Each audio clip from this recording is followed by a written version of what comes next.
안녕하십니까, 김방입니다. 제 얘기를 하기 전에 주변 두 사람 얘기를 해보겠습니다. 한 사람은 우리나라 부호 순위에서 빠지지 않는 사람입니다.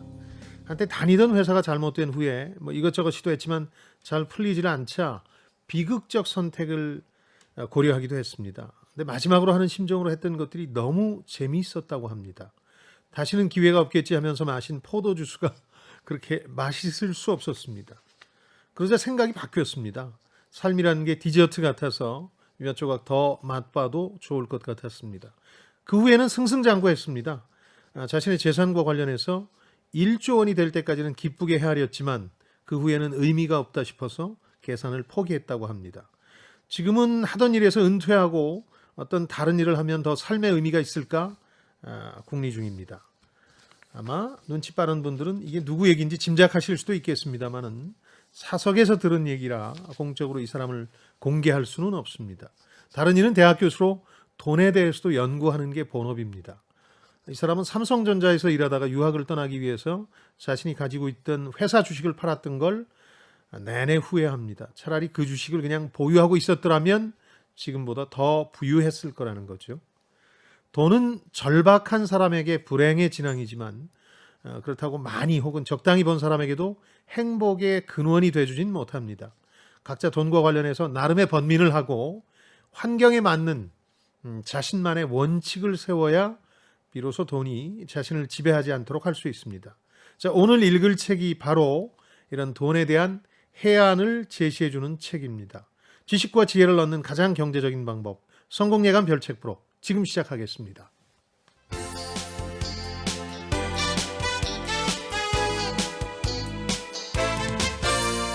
KBS 1라디오 성공예감 김방희입니다. 자, 별책 프로의 책 읽어주는 남자 김방희입니다. 별님 씨 모시겠습니다. 어서 오십시오. 네, 안녕하세요. 별책부록에서 별을 맡고 있는 광명수입니다. 반갑습니다. 전화벨이 울리고 청취율 조사입니다라고 하면 성공예감을 외쳐주세요. 이번에도 대박을 기원합니다. 아무래도 우리 중에 청취율이나 조회수에 가장 목마른 게 AI가 아닐까라는 생각이 드는데 네. 사실 뭐 신경을 안 쓸래 안 쓸 수가 없는 게 방송하는 사람 입장에서는 사실은 시험 기간이나 다름이 없는 것 같은데 그래도 소장님께서는 조금 익숙하신 편 아닌가요? 청취율 조사 기간이니까 잘 부탁드리겠습니다. 이런 얘기를 네. 최근 몇 년 만에 이번 주에 해봤습니다. 왜냐하면 이제 방송 시간이 늘다 보니까 그렇죠. 아무래도 부담이 커질 수밖에 없어서 아직도 쑥스럽긴 한데요. 네. 다만 우리 방송이 이 여론조사 형태로 진행되는 이 청취율에 너무 목매고 있다. 네. 심지어는 일부 방송사는 여론조사 방식을 호도하는 시도까지 하는데 그렇게 해서 되겠느냐 하는 네. 생각은 들거든요. 좀 점잖게 말하자면 평소 실력으로 시험 봅시다. 역시 공부 잘하는 사람은 꼭 아니요. 이런 이야기를 하더라고요. 아닙니다. 마음이 아픕니다. 공부 못한 사람으로서는. 예, 청취율 같은 정량 평가도 물론 필요하지만요. 예. 문자나 댓글로 늘 함께해 주시는 우리 청취자분들의 응원이 더 소중한 법이겠죠. 예. 짧은 문장 속에도 여러분들의 감정, 애정, 격려가 다 들어있기 때문에 그럼요. 감사할 따름인데 예. 소장님께서는 사실 살짝 부끄러워서 말씀 못하실 수는 있어도 저는 자신 있게 말씀드리고 싶습니다. 19일까지 조사가 진행되니까요. 성공예감 많이 외쳐주세요. 야, 좀 쑥스러움 없이 바로 외치신 예, 거 전 쑥스러움이 놀랐습니다. 없어요. 저는 예. 아직도 그게 입에 잘 붙지는 않는데 어쨌든 조사 기간입니다. 소장님 피할 수 없으면 저희 함께 즐겨보자고요. 좋습니다. 이어서 오늘의 주제로 넘어갑니다. 이풀기 토크. 네, 10개 물속은 알아도 1개 사람 속은 모른다. 투자도 마찬가지겠죠. 도무지 잡힐 듯 잡히지 않는 게 바로 돈이 아닐까 싶은데요. 왜 우리는 부자가 되지 못하는 걸까요? 전직 월스트리트 저널 기자였던 모건 하우저리 쓴 오늘 돈의 심리학 함께 읽어볼 텐데요. 예. 돈에 관한 책은 사실은 뭐 성공예감 별책 부록이기 때문에 많이 다루기도 했었는데 예. 크게 보면 두 가지로 분류가 될 수 있을 것 같아요. 하나는 이론적인 것, 하나는 실전. 그러면은 이번에 돈의 심리학은 어느 쪽에 좀 치우쳐져 있을까요? 애매한데요. 실전과 이론을 다 다룹니다. 네. 근데 이론이라는 건 비교적 간단합니다. 행동 경제학 혹은 심리학이라고 부르는 분야에서 사람들이 생각보다 멍청한 짓을 많이 한다. 이런 걸 규명해내고 있거든요. 네. 일종의 그 뇌에 대한 연구를 하고 있는데 당신은 왜 부자가 되지 못하는가라는 이 책의 번역 부제를 보면 대부분 이 행동 경제학이 규명하는 것과 관련이 있습니다. 네. 사람들이 좀 합리적이지 않게 결정을 하거나 행동을 해요. 네. 그러다 보니까 부자가 되지 못하는데 그 한마디로 이런 연구를 종합하면 이 책에도 짧게 등장합니다만 이런 겁니다. 사람들은 수십만 년 동안 진화해 왔죠. 수만 년 동안 지나해 왔는데 금융시장, 돈이란 제도가 생기고 뭐 주식시장을 포함해서 현대 금융 시스템이 생긴 지는 길어야 500년이거든요. 네. 그게 무슨 얘기냐면 사람은 진화 과정에서 번식과 생존을 위해서 움직이게 만들어졌는데 돈은 거기에 맞질 않아요. 네. 돈에 관해선 누구나 다 초짜예요. 인류 너무 전체를 보면. 짧은 기간인 거죠. 그렇죠. 예. 초보인 거죠. 네. 그러다 보니까 돈과 금융에 대해서 익숙할 리가 없고 돈의 흐름이나 혹은 경제적 상황과 맞지 않는 비합리적 행동을 한다는 네. 게 행동경제학 심리학의 결론이고요. 대표적인 분이 이 책에도 자주 등장하는 다니엘 카네만이라는 이런 교수입니다. 네, 그러니까 이론과 실전이 함께 들어있다라고 말씀을 해주셨는데 그래도 이 이론이라는 게 사실 굉장히 가볍게 책에서 소개가 되고 있는 여기선 편이잖아요. 그렇죠. 예. 예. 그 실전도 뭐 내가 얼마를 벌었다 이게 아니고 이 사람은 월스트리트저널 금융 기자를 하다가 이제 사모펀드 임원으로 칼럼도 쓰고 네. 하거든요. 그러니까 자신의 주변에 투자자가 많거든요. 성공한 투자자들 얘기를 다루는 겁니다. 그러니까 뭐 우리가 생각하는 실전적인 책, 내가 얼마 벌었다 이런 건 아니지만 성공적인 투자가들의 얘기니까 확실히 흥미롭죠. 그러니까 그 사람들이 가진 돈에 대한 인식, 태도를 소개하고 있고 그래서 이론도 가볍게 접목시키고 그래서 쉽고 재미있고 무엇보다도 제가 보기엔 돈에 관해서 최근에 본 책 가운데 가장 유익하다고 볼 수 오. 있습니다. 네. 그런데 사실 소장님께서는 네. 실전 투자자들이 어떻게 해서 뭐 얼마를 벌었다라는 식의 이야기를 잘 믿지 않으시잖아요. 좋아하지는 않죠, 네, 더 정확하게 봐야 된다. 그게 그렇죠. 진짜 번 것인지 알아봐야 된다라는 말씀 자주 하시잖아요. 더 정확히는 한때 번 적이 있다일 수도 있습니다. 왜냐하면 이런 얘기는 안 했으니까. 네네네. 제 주변에도 굉장히 유명한 투자가 한 분이 계셨는데 한때 언론에서 추정한 그분의 금융 수익이 뭐 400억 이랬었는데 오랜 기간을 걸쳐 보니까 굉장히 어려워졌어요. 네.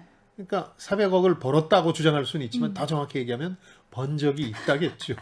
근데 미국의 경우는 주식시장의 역사도 오래되고 해서 투자 대가라고 하는 인베스트먼트 구루라고 하는 사람들이 있습니다. 공인된 성공한 투자가가 있다는 네, 말씀이거든요. 네, 네. 워렌 버핏. 네, 그렇죠.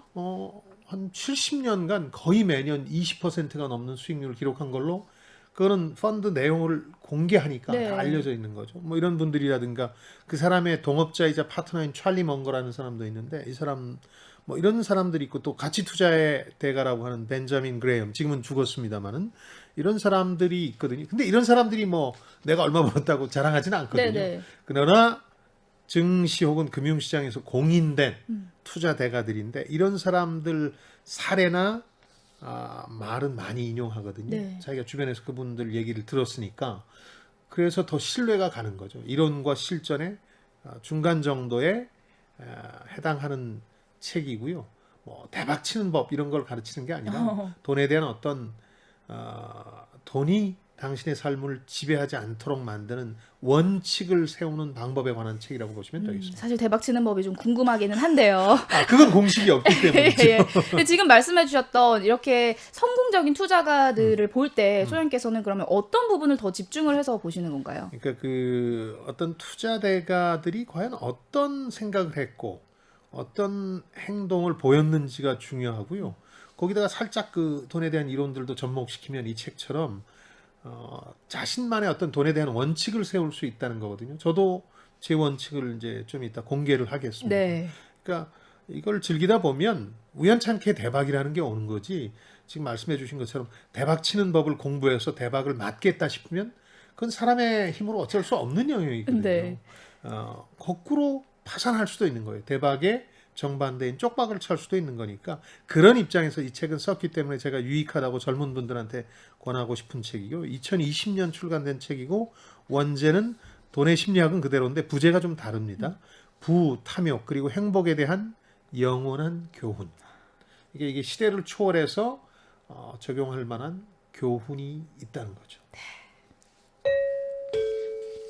몸풀기 이풀기를 마쳤으니 이제부턴 심오학습으로 넘어가겠습니다. 오늘의 책 돈의 심리학. 이것이 궁금하다. 키워드를 뽑아볼게요.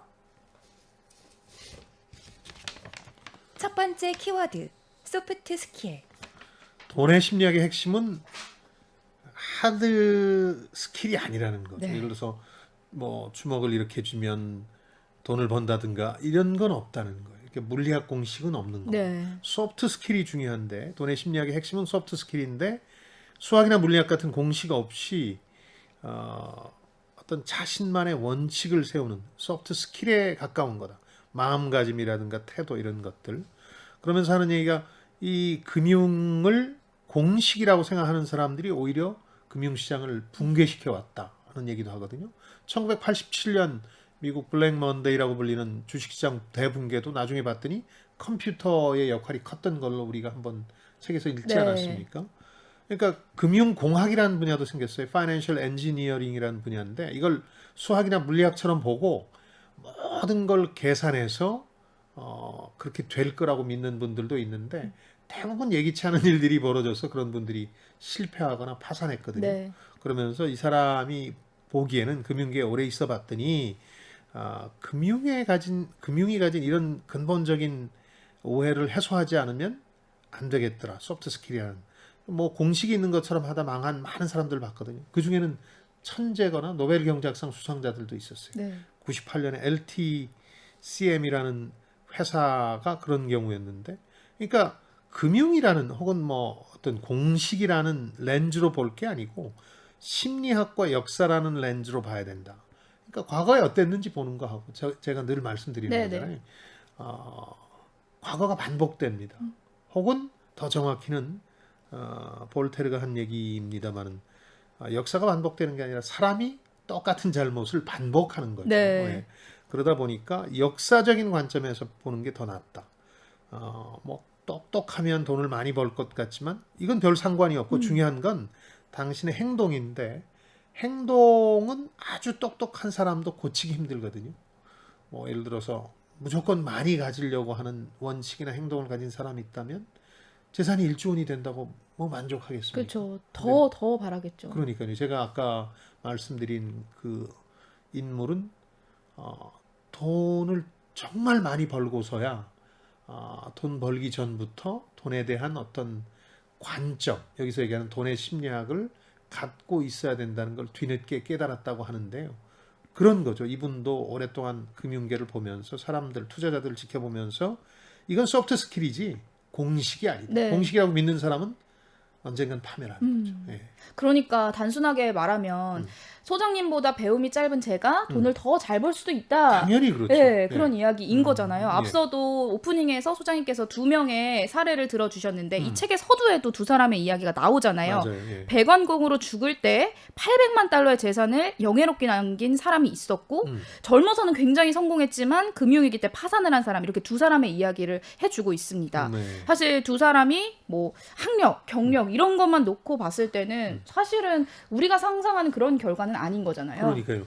두 사람을 놓고 보면 뭐 여러 가지 사회적 지위라는 건 하늘과 땅 차이인데 네. 결과는 달랐다는 사례를 소개하고 그렇죠. 있는데 도널드 리드라는 사람은 이 사람은 뭐 돈이 많이 벌리진 않았겠죠. 네. 자벽부나 배관공이었으니까. 근데 생길 때마다 그냥 우량주에 묻어든 거예요. 네. 그러니까 2014년에 92살로 92살로 돌아가셨는데 800만 달러를 남긴 거예요. 누가 그렇게 예상하겠어요? 네. 우리 돈으로 800만 달러면 얼마입니까? 100억 가까이 되는 건데. 그렇겠네요. 그래서 그 지역 공동체 도서관 병원에다가 600만 달러를 기부를 주고 하죠. 네. 그다음에 그 자기 의붓 자식한테 200만 달러를 남겨줬는데 네. 많은 사람들이 궁금해했다는 거예요. 이 사람이 어떻게 돈이 나와서 이런 돈을 그러니까요. 남겼을까? 네. 그런데 아주 간단한 투자 원칙에 따라 했고 의미 있는 일을 한 거잖아요. 지역 공동체. 네. 반면에 리처드 퍼스콘이라는 사람도 여기 나오는데 이 사람은 우리가 아는 성공가들을 달렸죠. 하버드대 나와서 MBA 했고 메릴 린치라는 투자은행 40대 임원으로 40대 이하 40인의 성공한 비즈니스맨으로 잡지에도 떡하니 실린 네, 그런 네. 사람인데 이 사람은 글로벌 금융위기 때 너무 포트폴리오를 벌렸는데 특히 부동산 쪽을 많이 벌려서 빚을 많이 졌고 현금화가 쉽지 않은 부동산만 갖고 있다가 파산했죠. 아무것도 없는 사람이 최고의 교육과 연출을 가진 사람을 말하자면 이겼는데 이런 분야가 별로 많지 않은데 금융의 세계, 투자의 세계에서는 이게 가능하다. 네, 네. 광명수 씨가 이길 가능성이 상당히 높은 분야가 이 분야다. 기대가 좀 됩니다. 그렇죠. 근데 앞서서 말했던 이런 사례들이 앞으로도 있을지가 궁금해요. 앞으로는 부의 불균형이 더 심해진다라고 하는데 예. 가진 사람이 더 많이 가지게 되고 없는 사람은 계속 얻게 되는 거 아닌가. 이런 사례가 앞으로 또 반복될 수 있을까라는 의문도 사실 들거든요. 들긴 하죠. 근데 이제 젊은 사람들이 그래서 그 기회의 문이 점점 닫히는 걸 느끼고 불안해서 점점 더 투자에 올인하는 거죠. 네. 이게 저축해서 이 사회적 지위를 높여나가는 사다리에 올라탈 수 없다는 걸 아니까 투자를 하는 거예요. 그렇죠. 대박을 노리고서 네. 그러다 보니까 더 조급해지고 실패도 많아지는데 가상화폐 같은 상당히 변동성이 큰데 투자한다거나 하는 것들이 그런 얘기겠죠. 제가 드리고 싶은 말씀은 투자의 시대가 온 건 맞고요. 많은 사람들이 투자를 통해서 한몫 주려고 하지만 그 세계는 결코 만만치 않은 내가 공식을 알고 그 공식을 실행하기만 되기만 하면 되는 사회가 아니다. 완전히 다른 세계이기 때문에 투자의 세계에 본격적으로 뛰어들기 전에 자신만의 돈의 심리학을 갖춰야 된다고 주장하는 거죠. 이 책도 그렇고 저도 그렇고요. 네. 이어서 다음 키워드 뽑아볼게요. 두 번째 키워드. 아무도 미치지 않았다. 아무도 미치지 않았죠. 그런데 미쳐 보입니다. 주변에서 보이는 당사자는 결코 미치지 않은 네. 합리적 선택 같은데 얼마 전에 제 대학 동창 친구가 뭔가 가능성이 높지 않은 일에 거의 전 재산을 베팅했어요. 그래서 제가 이건 말도 안 돼. 이건 미친 짓이다 네. 한마디로 말렸는데 그 친구가 차분하게 또 한 30분을 설명하는데 듣고 보니까 그럴싸해요. 빠져들었던 예. 건가요? 물론 저는 동의하지 않지만 그렇게 생각할 여지는 분명히 있던 거거든요. 그러니까 각자가 서로 다른 경험을 가지고 있잖아요. 네. 이걸 통해서 형성된 서로 다른 삶을 살고 있죠. 그러니까 각자에게는 나름의 그 설득력이 있는 각자가 합리적이라고 믿는 어떤 근거와 이유가 있거든요. 그러니까 다른 사람 보면 이해가 안 되죠. 네. 그러니까 그 친구 얘기를 들어보니까 굉장히 은퇴 이후에 생활할 자금이 부족하니까 이른바 역전 말로 홈런을 노리고 있다는 걸 알게 됐는데 네. 뭐 역전 말로 홈런의 반대는 삼진이니까 삼진 가능성도 꽤 높아 보이는데 네. 어쨌든 본인은 그런 선택을 할 수밖에 없었다는 거죠. 그러니까 다 사람들이 세상의 원리를 자기가 안다고 생각해도 우주에 아주 작은 정말 티끌만한 경험을 하고 있는 것뿐이잖아요. 특히 투자 의사결정 같은 거, 금융에 대한 의사결정은요. 본인 세대의 경험, 내 경험 중에서도 이 또래들이 하는 경험과 밀접한 관련이 있거든요.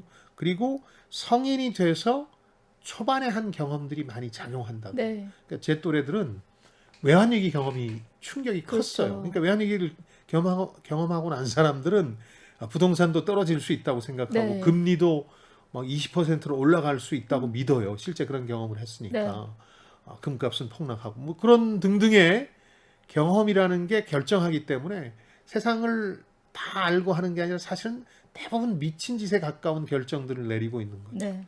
각자는 합리적이라고 생각하지만 자신의 소우주 속에서만 합리적인 거죠. 외부에서 보면 좀 미친 짓이고. 그래서 어떻게 보면 이것도 우연 아닐까요? 언제 어디서 어떤 시기에 태어났느냐에 따라서 그 사람의 투자 의사결정이 거의 결정돼요. 네. 물론 그중에서 튀는 사람들이 한두 명 있어서 쪽박을 차든지 대박을 치든지 하겠지만 그런 점에서 보면 이 돈의 심리학에서 절대적인 법칙이나 절대적으로 합리적인 결정이라는 건 없다는 거죠. 그러니까 소장님의 세상, 저의 세상은 다른 세상인데 그럼요. 각자의 세상 속에서 돈의 관점도 다를 수밖에 없다. 이런 말씀을 해주시는 건가요? 그 측에서 이제 흥미로운 게 팍스콘이라고 애플의 휴대폰 납품하는 네. 대만 업체가 있는데 여기 뭐 저희 성공예감 본 방송에서도 많이 다뤘습니다만 자살 사건이 많았어요.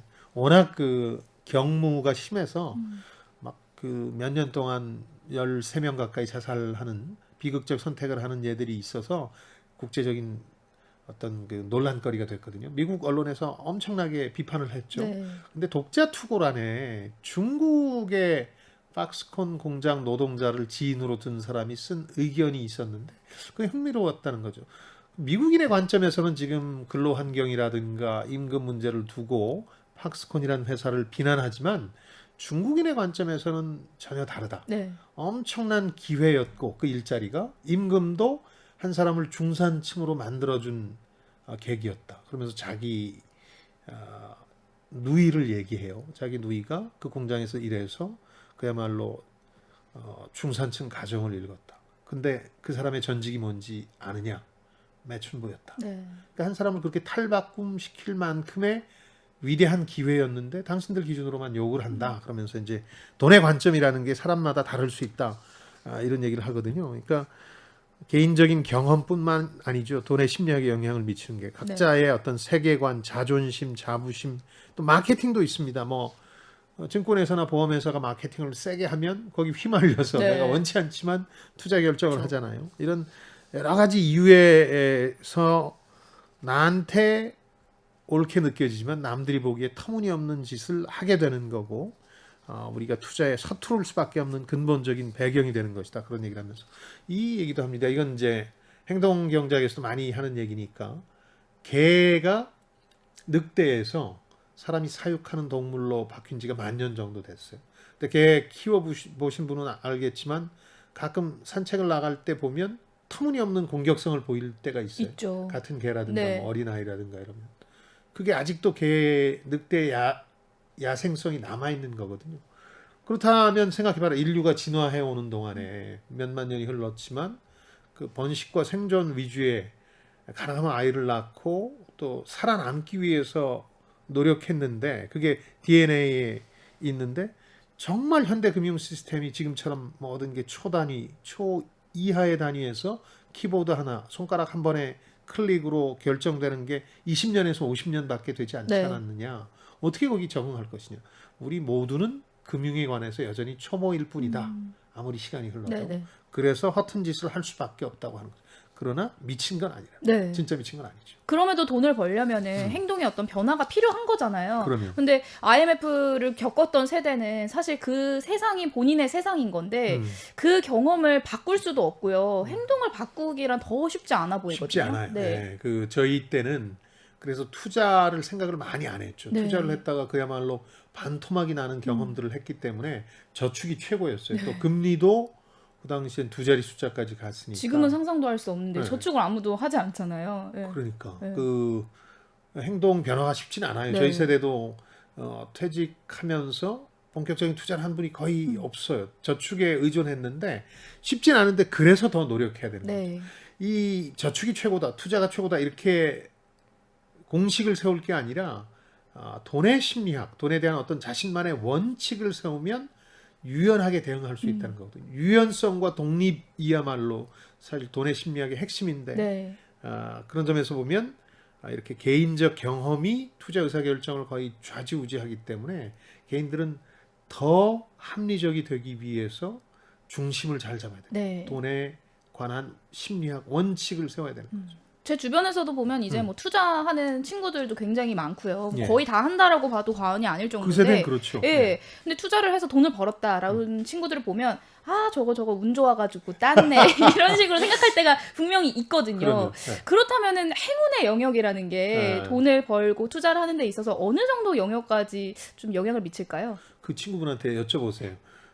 그분이 벌었을 때 네. 이건 실력이야 아니면 운이 좋았어요? 그럼 그건 실력이라 그럴 거예요. 어허. 사람들 공통적으로 나타나는 경향성이죠. 그러니까 네. 내 성공은 내 실력이고 내 실패나 혹은 다른 사람의 성공은 환경 탓이다, 뭐 운 운이다. 탓이다 이런 얘기 하는데 이 책에서 흥미로운 사례가 하나 나오는데 이걸 소개해드리면 운이 혹은 행운, 불운도 있죠. 이거에 네. 반대는 불운이니까. 그렇죠.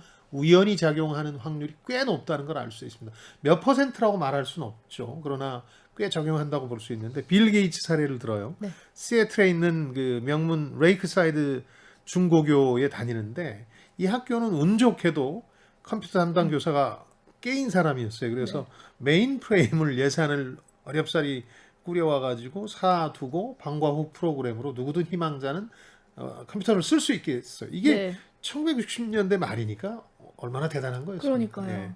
근데 그때 이제 마이크로소프트 창업자인 폴 앨런하고 빌 게이츠가 같이 계속 그 컴퓨터를 만지고 놀면서 그런 이른바 컴퓨터 영재가 된 거거든요. 근데 한 명이 더 있었어요. 대중들은 그 이름을 기억하지 못하지만 한 명이 더 있었는데요. 이 사람이 켄트 에번스라는 사람이었는데 더 빌 게이츠보다 리더십도 강하고 재능도 빼어났답니다. 네. 컴퓨터도 잘하고. 이 사람이 공동 창업자가 됐거나 아니면 그보다 더한 스타트업 기업을 키웠을 수도 있는데 이 사람은 어떻게 됐느냐? 고등학교 때 등반하다가 죽었어요. 이 책에서 확률을 따져보는데 빌 게이츠 또래가 메인 프레임 형태의 컴퓨터를 자유롭게 이용할 수 있을 확률이 100만 분의 1. 네. 그리고 고등학생이 등반 사고로 죽을 확률이 100만 분의 1. 두 운명이 그야말로 100만 분의 1로 갈렸는데 이거야말로 네. 행운, 불행, 우연이 아니고 뭐로 설명할 수 있겠느냐. 그러게요. 그 결과로 한 명은 세계 최고의 부자가 됐고 또 한 명은 저희 뇌리에도 잊혀지는 한 사람이 된 거잖아요. 그렇죠. 그러니까 사람들의 그런 잘못된 경향성에도 불구하고 행운, 불행, 우연이라는 게 차지하는 비중이 굉장히 큰 거예요. 네. 그 동양에서 왜 운칠기삼 얘기하잖아요. 화투 칠 때 많이들 얘기하는데 네네. 저는 사업이나 투자에도 운칠기삼이 있다고 생각해야 된다고 봅니다. 즉 내가 아무리 잘해도 안 되는 영역이 있기 때문에 그걸 대비하라는 게 이 책의 핵심 중에 하나거든요. 뭐 무조건 잘 될 거라는 기대가 잘못된 거니까 안 될 때를 대비해서 어떻게 할 거냐. 돈의 심리학에서 아주 중요한 부분 중에 하나입니다. 이어서 다음 키워드 뽑아볼게요. 세 번째 키워드. 스스로 멈추는 꼴대.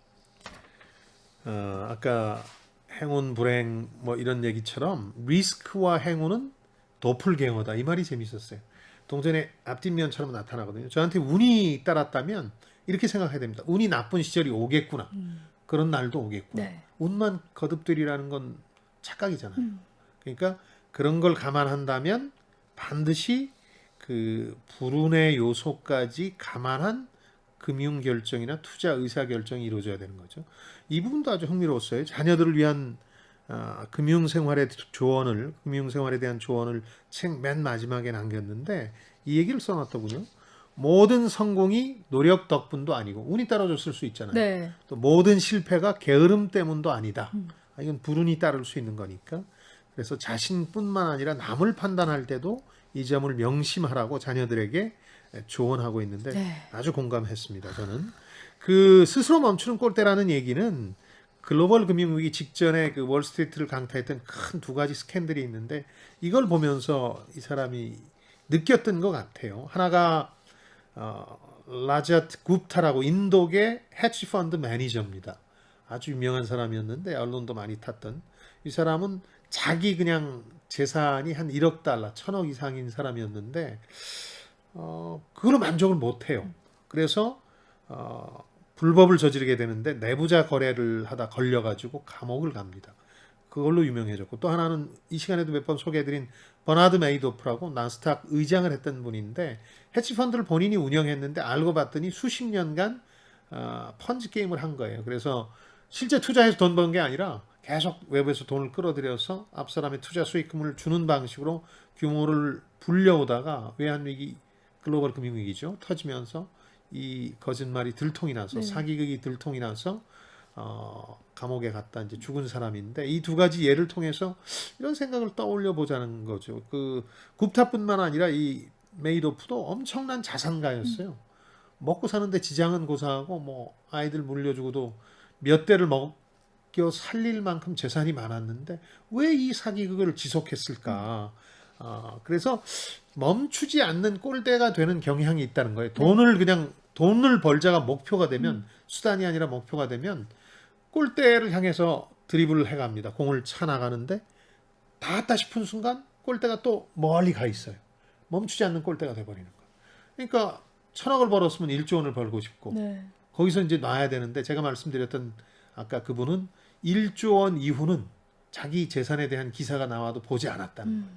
뭐 1조 원이나 그 이상이나 아무 관련이 없어요. 그건 꼴대를 멈췄다는 뜻이니까 대단한 해안이라고 저는 생각하는데 이 저자도 그런 얘기를 하는 거예요. 워렌 버핏이 이 두 사람을 두고 한 얘기가 가지고 있지도 않고 필요하지도 않은 돈을 벌기 위해서 자신이 가진 것, 필요한 것 모두를 거는 멍청함을 저질렀다. 그러니까 말하자면 그 불법과 사기에 올인했거든요. 근데 자기한테 필요하지 않은 돈을 벌기 위해서 그랬던 거예요. 그러니까 꼴대를 멈춰야 된다. 돈을 얼마 벌겠다는 꼴대는 멈춰야 되고 그걸 멈출 수 있어야만 돈이 불행의 근원이 아니라 행복을 가져다 줄 수도 있는 것이 된다는 거죠. 목표를 좀 낮게 잡으시면 어떨까요? 그러니까 1조가 넘어도 꼴대를 멈추지 못하면 불행하다라는 거잖아요. 그렇죠. 예, 그것보다는 행복하게 사는 게 더 좋을 것 같기도 그럼요, 하고요. 그럼요. 예. 또 워렌 버핏 이야기가 사실 책에 굉장히 자주 등장을 하는데 예. 워렌 버핏 같은 경우는 90이 넘어도 아직 현역으로 투자 활동을 하고 있는데 그렇다면은 워렌 버핏도 꼴대를 멈추지 않고 있는 거 아닌가요? 책에는 자세히 설명이 안 나오는데 요거는 제가 가진 이해를 바탕으로 해서 설명을 드릴게요. 굉장히 좋은 질문인데요. 꼴대, 목표가 뭐냐는 건데 목표가 돈의 숫자라면 워렌 버핏도 꼴대를 멈추지 않는 거죠. 1930년생이니까 지금 92살입니까? 근데 재산이 185조 원쯤 돼요. 계속 불어나고 있으니까 꼴대를 멈추지 않고 있는 것처럼 외양은 보일 수 있는데 이 사람은 이미 목표를 실행하고 있습니다. 돈의 숫자가 목표가 아니고요. 90% 자신의 재산을 자기가 죽기 전에 다 사회에 환원하겠다고 약속을 하고 약속을 지켜나가고 있거든요. 그러니까 목표는 사회에 선한 영향력을 끼치는 것이지 뭐 200조 원이 아닙니다. 그러니까 저는 이분은 이미 꼴대를 멈췄다고 생각하고 내가 가진 재산의 90%를 사회에 돌려서 사회에 유용하게 쓰겠다는 거니까 다만 계속 투자를 하는 이유는 저는 이분 뭐 전기라든가 책을 많이 읽었는데 직접 뵙지는 못했어요. 이분하고 점심 한번 먹으려면 한 30억 내놔야 되니까 된다면서요? 경매해야 되니까. 근데 그건 못했는데 그냥 제가 받은 감으로는 투자 자체가 즐거운 거예요. 이분한테는. 투자를 하는 게 자신의 일의 전부고 행복이고요. 거기서 행복감을 느끼기 때문이지 숫자를 늘리기 위해서 하는 건 아닌 것 같아요. 굉장히 부자들의 세계란 또 다른 세계인 것 같고 또 저자가 워렌 버핏의 성공 이유를 80년 가까이 투자를 한 것이다라고 꼽고 있거든요. 이 부분도 좀 이야기를 해주시죠. 저도 꼭 짚고 넘어가고 싶은 건데요. 이분이 아까 연평균 22% 수익률을 올렸다. 뭐 엄청난 거죠, 사실은. 뭐 자본주의 역사상 이런 분이 많지는 않는데 좀 짧게 이분보다 더 번 분들은 있어요. 수익률로 보면 짧게. 근데 이분은 10살에서부터 시작해서 지금 92살까지 80년 하는 거예요. 10살에 이것저것 해서 막 아르바이트하고 모은 돈 1,000만 원 우리 돈으로 시작해서 지금 185조 원까지 왔는데 복리의 마법이 작용한다는 거죠. 이 사람은 계속 투자하고 빼지 않았어요. 계속 거기다 얻는 방식으로. 그러니까 복리라는 건 원금에 이자가 붙고 그걸 원금으로 해서 다시 이자가 붙는 구조니까 처음 1, 2년은 크게 느껴지지 않지만 수십 년이 되면 복리라는 게 원리상 눈덩이처럼 불어나요. 이 사람은 14번의 경기 침체를 겪었는데 이때도 지금 우리 생각 같으면 다 팔아서 현금화해서 내가 그냥 마음 편히 두 발 뻗고 자면서 쓰고 살아야지 할 텐데 이 사람은 그냥 팔지 않았어요. 패닉 상태에서도 다른 사람들은 흥분했지만 계속 투자를 했거든요. 그래서 14번의 경기 침체를 패닉 셀링 없이 견뎌낸 사람이거든요. 만약 이 사람이 30살에 투자를 해서 한 30년 성공적으로 하고 60대가 됐다면 신문에는 이름이 좀 나왔겠지만 대중들은 이 사람의 이름을 기억 못할 거예요. 지금처럼. 80년 그런대로 괜찮은 투자를 계속한 것이 이 사람 성공 비결인데 재밌는 건 미국 서점에 가도 그렇고 국내 서점에 가도 이 워렌 버핏 투자법과 관련한 책이 어마어마하게 많습니다.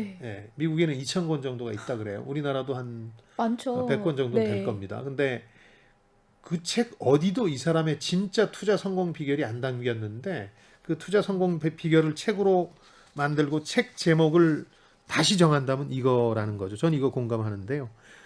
이 남자는 80년이나 꾸준히 투자를 해왔다.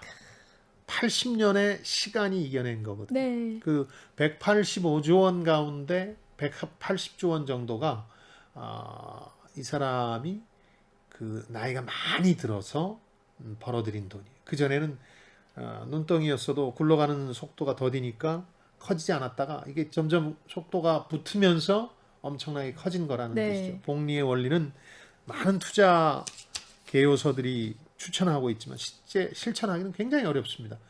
주식이 빠지는데 어떻게 안 팔고 버팁니까? 그래서 슬퍼요. 득도하는 게 주식 투자다. 도를 닦는 거다 하는데 이 사람은 14번이나 겪었으니까 오죽했겠습니까? 네. 지금 여러분께서는 주말에만 만나는 성공예감 별책 부록을 듣고 계십니다. 오늘 들려드리는 책은 돈의 심리학입니다. 이어서 다음 키워드로 넘어갑니다. 네 번째 키워드, 안전마진과 꼬리로 이기는 법. 금융생활에서 가장 중요한 원칙이 있습니다. 이것도 제가 공감하는 대목입니다. 따는 것, 대박을 치는 것도 중요하지만 파산하지 않는 게 중요합니다. 모든 걸 거는 행위가 위험한 이유는 단일 실패점이라 그래서 그거 하나가 잘못되면 내 삶이 그야말로 막막해지는 거잖아요. 그걸 막는 게 중요합니다. 파국을 피하는 게 우선 가장 중요합니다. 대박을 치는 것보다도. 그러니까 이 파국을 맞게 되면 나중에 뭐 투자할 기회도 없어요. 네. 평생 빚 갚아야 되고. 제가 가상화폐 투자에 대해서 조심하라고 젊은 분들한테 조금이라도 위험 부담이 있다면 하지 말라고 한 이유 중에 하나는 모든 걸 잃을 가능성이 있기 때문입니다. 그분들이 투자 행태를 보니까 올인을 해요, 한마디로. 네. 그래서 파국을 맞을 가능성이 큰데 그러면 재기의 기회가 만만치가 않아요. 여유가 좀 있는 분들이 주식 투자하다가 잘못돼요. 그럼 재기할 기회가 있습니다. 다시 행운이 올 수도 있어요. 그러니까 파국은 막아야 되는데 여기 그 유명한 미국의 투자가가 한 명 등장합니다. 제시 리버모어라는 사람인데 국내에 책도 많이 나와 있고 이분이 쓴 책도 있습니다. 이분은 그야말로 심부름꾼으로 시작해요. 증시에서 그 당시 주문표라는 걸로 했는데 주문표를 주면 어디 데스크에 갖다 주고 하는 심부름꾼으로 시작해서 주식 투자를 시작합니다. 1929년 증시 대폭락 당시에 많은 사람들이 이 사람이 자살했을 거라고 믿었는데 대박을 맞았어요. 네. 공매도를 쳐가지고 주식 하락에 배팅해가지고. 그리고 나서 해피엔딩으로 끝났느냐? 아닙니다. 이분은 계속해서 멈추지 않는 꼴대를 유지했기 때문에 더 많은 투자를 했고 그러다 파산했고 결국 이 사람 죽고 마는데요. 부자가 되는 길은 100만 가지가 있는데 부자로 남는 길은 하나밖에 없답니다. 저는 이거 아주 공감하는데 이 책에서 겸손함과 편집증이라는 건데 그러니까 결국 다 망하거든요. 상장 회사들도 열의 넷은 길게 보면 망하는데 그러니까 내 재산도 잿더미가 될 가능성이 상당히 높은 거죠. 그러니까 늘 나한테 성공은 운이 따라줘서 성공했던 거였고 언제 실패가 닥칠지 모른다. 그러니까 편집증 환자처럼 계속 상황을 들여다보고 내 돈의 안위, 안전한지 위태로운지를 네. 따져봐야 되는 거죠.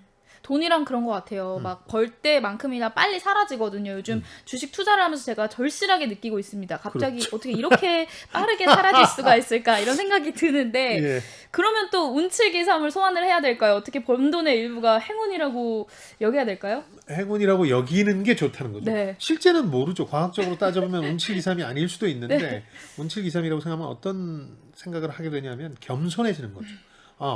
내가 운으로 땄으니까 운으로 이럴 때가 오겠구나. 네. 그러면서 일종의 그 버퍼, 충격을 완화할 부분을 남겨두게 돼요. 네. 뭐 현금으로 남겨두든지 보험이 될 수도 있고 그걸 안전마진이라고 하는데요. 우리가 그때 즐겁게 공부하면서 투자합시다 할 때 이 안전마진 개념은 벤저민 그레이엄의 개념인데 소개를 해드렸어요. 어떤 주식을 살 때 이 주식이 얼마까지 떨어질 수 있느냐. 그것 정도는 안전마진으로 두고 네. 떨어질 가능성이 있으니까 가격을 책정해야 된다. 그러면 이 정도 금액이면 이 정도 가격이면 내가 이 회사 주식을 사겠다라고 네. 판단하라는 게 이제 안전마진 개념이었는데 이 저자는 이걸 더 확대해라. 안전마진은 단순히 주가에만 적용하는 게 아니라 내 삶에 금융생활에도 안전마진이라는 게 있어야 된다. 네. 그래서 몇 퍼센트가 됐든 간에 내 판단에 내가 정확히 어제 한 결정이 다 잘못돼도 살아남을 수 있는 숨쉴 공간은 만들어둬라. 그래서 저자는 충격적일 정도로 현금을 많이 보유합니다. 네. 30% 정도를 보유하는데 지금 젊은 분들은 상상도 못하는 금액이죠. 오히려 투자를 많이 하는데. 더 네. 주식이나 가상화폐 막 이런 데 투자하는데 그런데 만약 잘못되면 그 현금이 안전마진이 돼주는 거거든요. 네. 그래서 평생 수익률을 생각할 때는 크게 성공할 주식 몇 가지 고르는 것보다 이렇게 안전마진을 잘 챙겨놓는 게 중요할 수도 네, 있다. 네. 이게 없다면 바로 파국을 맞고 절벽에서 떨어져 버리고 마니까 재기의 기회도 네, 없다. 네, 그런 네. 얘기예요. 지금 아마 지금 말씀해주신 조언을 필요로 하시는 분들이 많으실 것 같아요. 저를 비롯해서 요즘 예. 증시가 굉장히 출렁이고 있기 때문에 예. 제 가슴도 굉장히 많이 출렁이고 있거든요. 어떻게 해야 되죠? 좀 조언이 필요합니다, 소장님. 예. 저는 제 포트폴리오를 공개할 수는 없습니다만은 5개 종목 정도를 보통 평균적으로 가집니다. 그리고 그 중에 5개 종목의 패턴을 따라가다가 더 유망해 보이는 종목 한두 종목으로 몰아서 운영하는 경향이 있거든요. 네. 근데 2종목 정도가 남아 있어요. 9월 말경에 이제 그 조정이 올 거라고는 봤고 저희들 뭐 추석 특집도 네. 했고 청취자 여러분들도 눈치 좀 빠른 분들은 생각하셨을 테니까. 그래서 3종목은 처분을 했는데 2종목은 여전히 갖고 있습니다. 그 이유는 지금은 수익률이 마이너스죠. 근데 이 회사는 크게 걱정 안 해도 될 만큼 괜찮을 것 같다는 생각이 있어요. 그래서 이 책에서 얘기한 일종의 현명한 낙천주의, 낙관주의가 필요하다는 거예요. 그러니까 현명하다는 건 그냥 무조건 잘 될 거야가 아니라 따져봐야죠. 이 2종목이 정말 미래 성장 산업인가, 그리고 이익 창출 능력은 그걸 뒷받침해 줄 것인가들을 볼 때 이걸 굳이 지금 팔 필요는 없겠다. 네. 네, 워렌 버핏은 우리 같은 평범한 투자자와 달리 아예 거의 대부분 조정기에 샀어요. 물론 안전마진이 있었기 때문에 네. 가능한 거긴 합니다만은 그런 점에서 보면 현명한 낙천주의라는 게 투자에서 갖고 오는 그 일종의 보상이라는 건 크죠. 예를 들어서 이 책에서는 디즈니라는 회사를 얘기하는데 월트 디즈니가 애니메이션을 만들고 회사를 꾸리고 파산도 꽤 합니다. 네. 근데 돈을 벌기 시작하고 세계적인 명성을 얻은 게 언제냐? 백설공주와 일곱 난장이라는 걸 1938년에 만들어서 내는데 이때 대박이 나요. 네. 그래서 기존에 번 모든 돈의 10배 이상을 벌거든요. 그리고 나서는 안전마진을 확보하고 회사가 계속해서 성장하기 시작하는데 이게 꼬리의 법칙입니다. 꼬리로 이기는 법이라는 건데 당신이 투자한 거 전부가 돈을 벌어다 줄 리는 없잖아요. 하나, 꼬리. 근데 대부분 지내놓고 보면 예상치 않았던 것들에서 네. 대박이 나서 그걸 보상할 때가 있거든요. 보상받을 때가 네. 있거든요. 그러니까 모든 걸 다 성공시킨다는 완벽주의는 투자에서 불가능한 거니까 불운도 올 수 있고 행운도 올 수 있는데 어느 순간 꼬리가 몸통을 먹여 살리는 날이 오거든요. 그건 행운인데 아직 행운의 영역을 만나진 못했으니까 조금 더 공부하시면서 하시다 보면 낙관적으로 대하시다 보면 꼬리가 몸통을 먹여 살리는 날을 맞게 될 거예요. 알겠습니다. 이어서 다음 키워드 뽑아볼게요. 5번째 키워드. 분석이 아니라 상상력의 실패. 자, 행운이 왔던 적이 있다면 반드시 알아야 됩니다. 불운도 언제든 찾아올 수 있습니다. 뭐 절대적으로 완벽한 투자 결정을 한다고 생각들을 합니다. 자기 자신들은. 네. 근데 세상에 그런 건 없고요. 왜냐하면 성공의 공식이 없듯이 꽤 그냥 그런 대로 괜찮은 합리적 결정을 계속하는 게 중요하다는 거죠. 아까 워렌 버핏 얘기하면서 시간이 승자다 이런 말도 했지만 그러다 보면 꼬리가 대박을 치는 행운도 맞게 된다는 거거든요. 근데 여기서 중요한 건 모든 가능한 상황을 다 상정해 둔다고 하는데 이게 정의상 불가능해요. 모든 가능한 상황이 아닌 상황이 대부분 벌어지거든요. 네. 저는 중국발 최악의 시나리오로 중국 부채 문제라든가 이런 걸 한 3, 4년 전부터 얘기했는데 정작 중국에서 불어닥친 최악의 시나리오는 코로나 바이러스였거든요. 그러니까 예상치 않은 것들이 오는 거예요. 이것 때문에 안전마진이 필요한 거기도 합니다만 네. 왜 그러면 분석을 실패하느냐. 이건 분석의 실패가 아니라 상상력의 실패다. 사람들의 상상력이라는 건 다 경험에서 나오고 환경에서 나오는데 그 경험과 환경이 커버해주지 못하는 상상력이 있거든요. 예기치 않은 일이 코로나 팬데믹이라는 게 올 거라는 걸 누가 예상했겠습니까? 이런 것들이 오니까 차라리 이걸 인정하고 가는 게 좋다. 네. 그리고 아까 안전마진도 안전마진을 만드는 방법은 뭐냐 많은 분들이 저희들한테도 질문해 주시는데 정말 고리타분한 얘기 하나를 하자면 네. 가상화폐 하시는 분들한테 이 얘기했다가 혼 좀 났습니다만 저축하라는 거예요. 저축.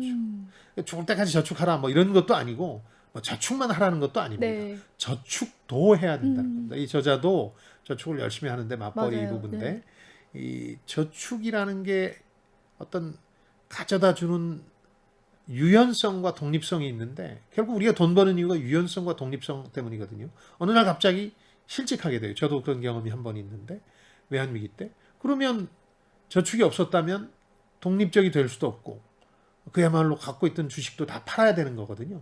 그러니까 당신한테 어떤 유연하게 대응할 수 있게 해주고 어떤 일로부터 독립적으로 움직일 수 있게 해주는 게 돈인데 그러자면 기본적으로 저축도 해서 어느 정도를 갖고 있어야 되는 거거든요. 네. 저축하라니까 고리타분하게 보이겠지만 뭐 대단한 저축이 아니라 네. 이 살림살이를 조금만 낮춰서 기대보다 낮춰서 네. 명품 살 거 안 사고 플렉스 할 거 안 하고 네. 네. 그러면 되는 건데 비웃으시는 거 보니까 역시 그분은 어려운 아닙니다. 마인지 아직도 아니 이게 지금 분석이 아니라 상상력의 실패라는 키워드잖아요. 예. 제가 항상 소장님께 돈 어떻게 하면 벌 수 있어요? 어느 종목에 투자해야 돼요? 항상 질문을 하는데 그런 건 없다. 공부해야 된다라고 말씀을 하시는 것처럼 예. 유효한 투자 공식은 없다라고 그렇죠. 보면 될까요? 불변의 투자 공식 같은 건 없다는 거예요. 네. 그 사람들이 변하는 것과 변하지 않는 걸 구분할 필요가 있는데 변하지 않는 것들이 있죠. 탐욕. 사람들은 탐욕스러운 존재죠. 공포가 오면 패닉이 닥치면 하는 행동도 비슷합니다. 스트레스 받을 때 하는 행동 양식이라든가 보상이 따르면 움직이는 것도 불변이죠. 근데 예를 들어서 어떤 트렌드가 업계, 어떤 분야, 시장에 미치는 영향, 사람들이 돈을 가지고 하는 일들, 유행 이런 것들은 늘 변하는 거예요. 근데 후자에 더 꽂혀서 투자들을 하거든요.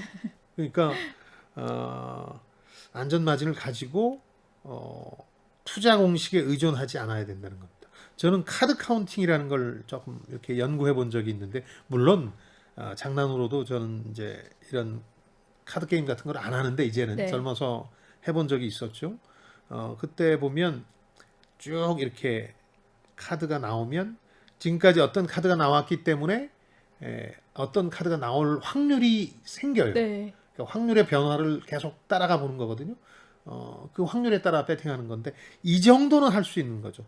안전마진이 좀 있으면 파국이 불운에 따라서 올 수도 있지만 확률 게임으로 생각하고 네. 공식에 믿지 않고 투자를 하면 되는 거죠. 이때 이른바 올인이라고 불리는 단일 실패점을 만들지 마라. 투자 결정이나 경제 활동을 하셨는데 요거 하나가 잘못되면 우리 집안이 다 망해. 아버지 사업 같은 게 대표적이었죠. 네. 예전에.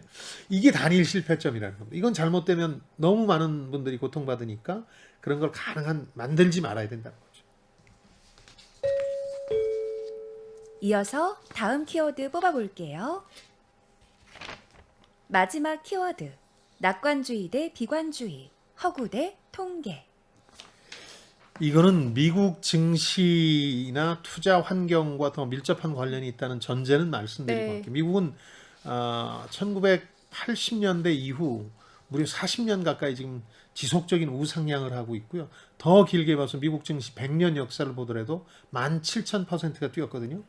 우리하고는 좀 다릅니다. 우리는 늘 어떤 1,000, 2,000, 3,000의 계단들이 있었고 네. 그 계단에 도달하면 늘 그 안에 갇히던 이른바 박스피라고 불리는 관행이 패턴이 있었기 때문에 좀 다르긴 한데 어쨌든 길게 보면 우리하고도 맞닿는 키워드일 겁니다. 이상하게 시장에는 비관주의가 더 유행을 해요. 통계보다도 소설 같은 얘기가 더 유행하고 숫자가 진실을 얘기해 준다고 믿지 않는 거예요. 낙관주의에 대해서 이런 설명을 하고 있는데 괜찮을 거야. 지금은 건전한 조정이고 좀 있으면 나아질 거야 라고 얘기하면 이게 무슨 제품 홍보처럼 보이고 리스크를 무시하는 무식한 사람처럼 보이는데 비관주의, 그러니까 뭐 안 된다 하는 게 언론 인터뷰에 많이 등장하죠. 2, 3년 후에 큰일 난다. 뭐 인플레이션이 절정에 달한다. 뭐 이런 주목을 얘기를 하게 하기도 되죠. 하고. 그렇죠. 근데 이게 더 똑똑하게 들리고 나름 나를 도와주려는 경고처럼 들리기도 네. 한다는 거예요. 그래서 절망하는 사람들이 많아질수록 이런 사람들이 더 현자 추앙을 받는 그런 느낌이 있는데 이 사람은 그러나 길게 보면 낙관주의가 더 나았고 통계가 더 나았다는 거죠. 그 비행기가 만들어지고 나서 언론이나 대중들한테 알려진 게 5년쯤 걸렸거든요. 걸리고 나서야 확산이 됐지만 그 5년 동안은 모든 사람이 이미 만들었는데도 불구하고 비행기라는 게 가능하다는 걸 믿지 않았어요. 네. 그래서 비행기에 대한 얘기를 누군가 하면 전문가라는 사람이 나와서 10,000톤짜리가 하늘에 떠올라요. 말도 안 되는 소리 하지 마세요 하는 허구적인 얘기에 훨씬 더 끌렸거든요. 그러니까 이런 경향성이 있다. 투자에서는 그래서 길게 낙관적으로 보고 통계나 숫자, 더 정확한 것에 허구적인 스토리가 아니라 집중하는 원칙을 세워라 이런 겁니다. 이런 조언인 거죠. AI가 선정한 심쿵 한방. 오늘의 책 돈의 심리학을 관통하는 핵심 구절. 한 방에 정리해 드립니다. 당신이 원할 때 원하는 것을 원하는 사람과 함께 원하는 만큼 오랫동안 할 수 있는 능력은 돈이 당신에게 줄 수 있는 가장 큰 배당금이다. 돈의 목표가 분명한 거죠. 네. 그래서 내가 자유롭고 독립적으로 살 수 있을 만큼 벌면 되는 겁니다. 저자도 그래서 남들이 보기엔 미친 짓이라고도 할 수 있는 결정을 저질러요. 하나가 현금 비중을 30%를 둔다. 이 사람은 아마 오랫동안 미국 증시에서 그 위기들 경험했기 때문에 네. 그럴 겁니다. 저희 세대도 그렇고요. 두 번째는 집을 살 때 보통은 장기주택담보대출 모기지라는 걸 끼고 사는데 미국인은 대부분 그런데 이 사람은 그냥 현금 주고 샀어요. 네. 여력도 있었지만 그래야 훨씬 더 기분이 좋을 것 같았기 때문에 나름대로 플렉스를 한 건데 이건 현명한 플렉스일 수도 있는 거죠. 빚이 많았다면 뭐 글로벌 금융위기나 그 이후에 부동산 시장이 출렁거릴 때 두 발 뻗고 못 살 수도 있었는데 이 사람은 나름대로 합리적이진 않았지만 편안하게 잘 수 있을 만큼 돈을 벌고 굴리는 게 목표였던 거예요. 네. 스스로 멈춘 꼴대가 있었던 거거든요. 그래서 저는 개인적으로 막 다급하게 지금 돈을 벌려는 우리 젊은 세대가 이 책을 읽었으면 좋겠습니다. 돈에 대한 자기만의 어떤 심리학, 돈의 철학, 원칙을 세우지 않으면 반드시 불운이 옵니다. 불운은 영원히 나를 피해가진 않아요. 그러다 보니까 본인의 원칙부터 세우라는 측면에서 보면 가장 좋은 교재가 아닐까 싶습니다. 다만 미국 상황이라는 걸 고려해서 한국에 맞게 조정할 필요는 있겠죠. 네. 다음 주 책이 도착했습니다. 사업의 시작은 끝에서 시작됩니다. 우리는 과정이나 결과만 이야기하지 그 준비에 대해서는 크게 관심을 두지 않는데요. 그래서 사업을 시작하기 전에 반드시 기억해야 할 것들, 어떤 준비 과정이 필요한지 함께 알아볼게요. 포브스의 칼럼니스트 보 벌링엄이 쓴 위대한 창업가들의 엑싯 비결 함께 읽어보도록 하겠습니다. 엑싯 비결입니다. 사업을 잘하는 것도 좋고 투자를 잘하는 것도 좋은데 그러자면 언젠가는 빼야 됩니다. 출구가 있어요. 돈을 빼와야 되는데 네. 물론 원금에 엄청난 플러스 알파가 생기면 좋겠죠. 그런 비결을 저희들이 한번 들여다보겠습니다. 자, 한층 더 강한 지적 게임으로 돌아올 성공 예감 별책 부록 다음 주에도 기대해 주시고요. 네, 유튜브 별책 부록과 김방희 TV 그리고 팟빵을 통해서도 다시 들으실 수 있습니다. 댓글이나 의견 많이 남겨주세요. 네, 책을 통해 세대 간 소통과 공감을 나누는 시간이죠. 성공 예감 별책 부록. 저희는 다음 주말에 다시 찾아뵙겠습니다. 별의별 이야기를 책을 통해 나누는 별책 부록. 다음 주에 뵙겠습니다.